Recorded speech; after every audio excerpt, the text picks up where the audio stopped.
আল্লাহ রাসূল বলেন, মান তাশাব্বাহা বিকওমিন ফাহুয়া মিনহুম, যে ব্যক্তি যেই দলের সাদৃশ্য গ্রহণ করবে সে তার অন্তর্ভুক্ত হবে। ওমান ইয়াতাওয়াল্লাহুম মিনকুম ফাইন্নাহু মিনহুম ইন্নাল্লাহা লা ইয়াহদিল কওমাজ যালিমিন। আল্লাহ তাআলা জালেমদেরকে নবুয়তের এই নিয়ামত দান করবেন না, ইসলামের খেলাফতের এই নিয়ামত জালেমদেরকে দান করবেন না, এটা আল্লাহর ওয়াদা। আর তারা বলতেছে তারা হুকুমতে গেলে ইসলাম প্রতিষ্ঠা করবে, এটা তাদের ওয়াদা। আর জনগণের কাজ, আপনি কি আল্লাহর ওয়াদার উপরে বিশ্বাস করবেন না এই সমস্ত মুনাফিকদের কথার উপরে বিশ্বাস করবেন, এটা আপনার দায়িত্ব। তবে কোরআন স্পষ্ট নিষেধ করছেন তাদেরকে অভিভাবক হিসাবে গ্রহণ করা যাবে না। আল্লাহ আবার বইলেও দিয়েছেন একটা যুগ আসবে মুসলমানরা মুসলমান পরিচয় দিয়া এই ইহুদি খ্রিস্টানদেরকে অভিভাবক হিসাবে গ্রহণ করবে। যদি গ্রহণ করে ওমান ইয়াতাওয়াল্লাহুম মিনকুম ফাইন্নাহু মিনহুম, সে আর উম্মতের মধ্যে থাকতে পারবে না, মুসলমানদের মধ্যে থাকতে পারবে না। যে যাকে অভিভাবক হিসাবে গ্রহণ করবে সে তার পরিচয় বহন করবে। আল মুমিনু মাআ মান আহাব্বা,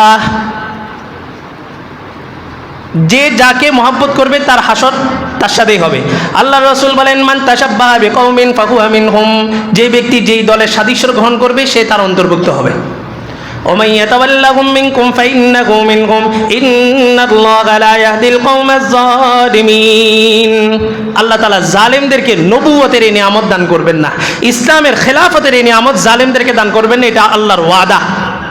আর তারা বলতেছে তারা হুকুমতে গেলে ইসলাম প্রতিষ্ঠা করবে, এটা তাদের ওয়াদা। আর জনগণের কাজ, আপনি কি আল্লাহর ওয়াদার উপরে বিশ্বাস করবেন না এই সমস্ত মুনাফিকদের কথার উপরে বিশ্বাস করবেন, এটা আপনার দায়িত্ব। তবে কোরআন স্পষ্ট, কোরআন বলে, হাদিস বলে, আল হালালু বাইয়িন ওয়াল হারামু বাইয়িন বাইনাহুমা মুশতাবাহাত।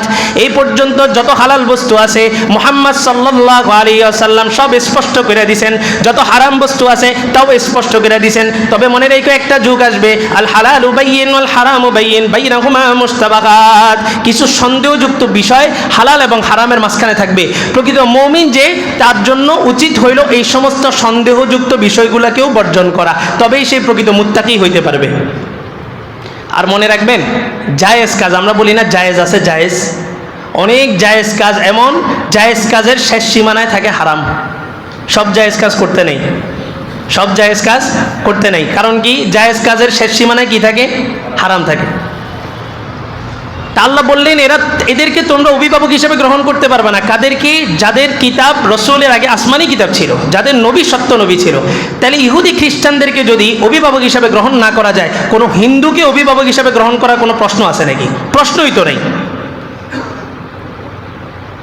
তো যুক্তি ইবলিসেরও ছিল।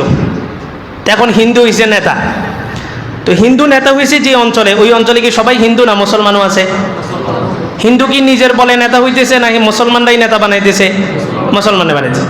এবার একদল আলেম দাঁড়ায় গেছে, বলে যে রাসূলের যুগে হিন্দুরা কি করছে? নেতৃত্ব দিয়েছে। বিধর্মীরাও কি দিয়েছে? নেতৃত্ব দিয়েছে। সুবহানাল্লাহ। একটা হচ্ছে নেতৃত্ব দেওয়া, আরেকটা হচ্ছে রাসূল বানানো। দুইটার মধ্যে ব্যবধান আছে না নাই? রাসূল মক্কায় যখন ছিলেন, মক্কার যে সমস্ত কাফেররা ছিল নেতা, আবু জেহেল, উতবা, শাইবা, এদেরকে কি রাসূল নেতা বানাইছেন না এরা নেতা আগে থেকে ছিল? রাসূল ইসলাম ধর্ম প্রতিষ্ঠিত হওয়ার পরে কোনো একজন কাফের মুশরিক বেঈমানকে মুসলমানদের নেতা বানাইছে? আল্লাহ বলেন, ইউদিল্লু বিহি মান ইয়াশা ওয়া ইয়াহদি বিহি মান ইয়াশা। শোনো, এই কোরআনই বহু মানুষকে হেদায়েত দিবে, আবার এই কোরআনের মাধ্যমে বহু মানুষ কি হবে? গোমরাহ হবে।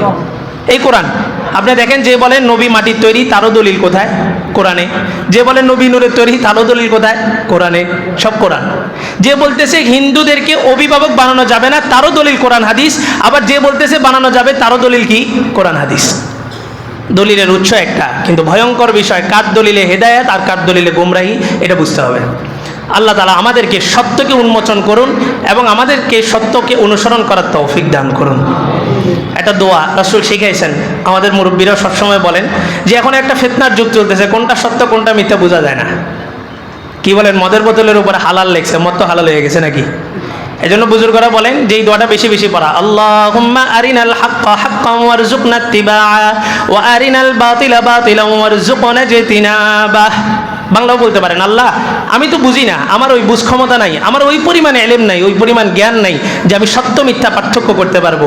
আপনি সত্যকে আমার সামনে উন্মোচন করে দেন আর ওই সত্যকে অনুসরণ করার তৌফিক দান করেন, এবং বাতিলকে চিহ্নিত করে দেন, বাতিল থেকে নিজেকে বিরত রাখার তৌফিক দান করেন। ইসলাম একটা প্যাকেজ, কুফরি একটা প্যাকেজ।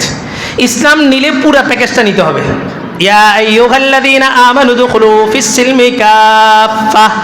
ইসলামে কিভাবে প্রবেশ করতে হবে? পরিপূর্ণ। ইসলামের মধ্যে চেহারা নাই, আপনার এটা বডিটা পরিপূর্ণ হবে কখন? মাথা, হাত, পা সব যখন ঠিক থাকবে তখনই আপনার বডিটা কি পরিপূর্ণ। এই বডিটাই মনে করেন ইসলাম। তাহলে ইসলামের মধ্যে টুপি আছে, ইসলামের মধ্যে দাড়ি আছে, ইসলামের মধ্যে পাঞ্জাবি আছে, ইসলামের মধ্যে সব আছে।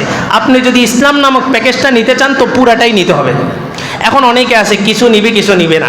আল্লাহ বলেন ইউরিদুনা আইয়াত্তাখিযু বাইনা যালিকা সাবিলা, তারা চায় ঈমান এবং কুফরের মাঝখানে একটা রাস্তা হোক।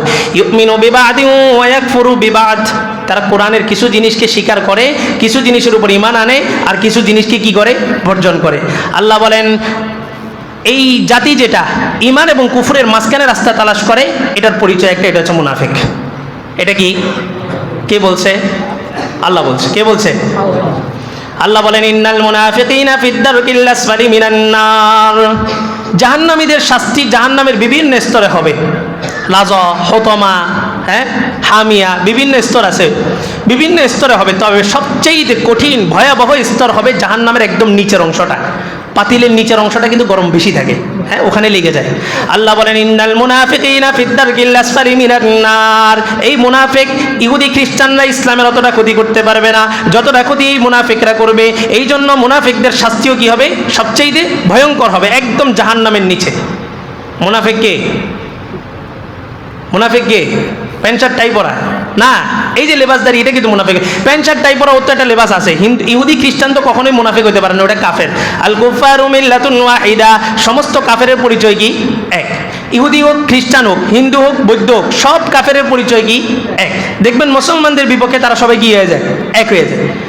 কিন্তু মুনাফিকের পরিচয়টা কি? মুনাফিক নামাজ পড়বে, রোজা রাখবে, নামাজে আসবে, ইমামতিও করতে পারে, আমিও তো হইতে পারি। কেউ কি জানি আমি মুনাফিক কিনা? জানি না। কিন্তু আল্লাহর কাছে কি করতে হবে? যে আল্লাহ দোয়া করা যে আল্লাহ আমার মুখের কথা এবং দিলের কথাকে আপনি এক করে দেন। মুখে যেটা থাকবে দিলেও সেটা থাকবে, আর মুখের কথা দিলের কথা কোন অনুযায়ী হবে? কোরআন এবং হাদিস অনুযায়ী হবে। তাহলে ইসলাম আর ইসলামী দল দুইটা কি এক নাকি? এক না। ইসলামের মধ্যে কুফরের কোনো ঠাই হবেই না, প্রশ্নই আসে না। ইসলাম একটা প্যাকেজ, নিলে পুরোটা নিতে হবে।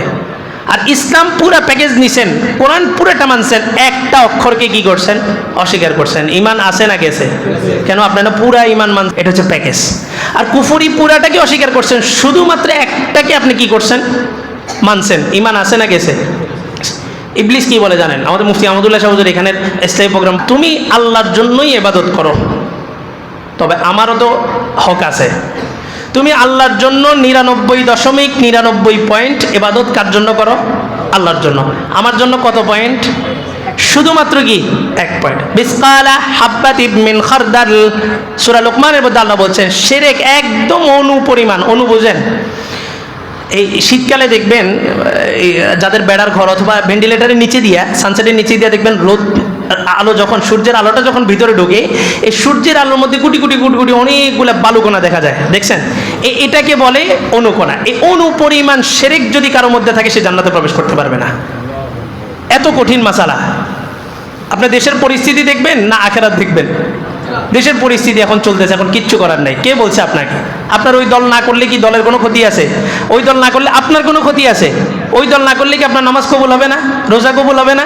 তো কেন এই সমস্ত জিনিসের মধ্যে যাই ঈমান আমলটাকে ধ্বংস করতেছেন?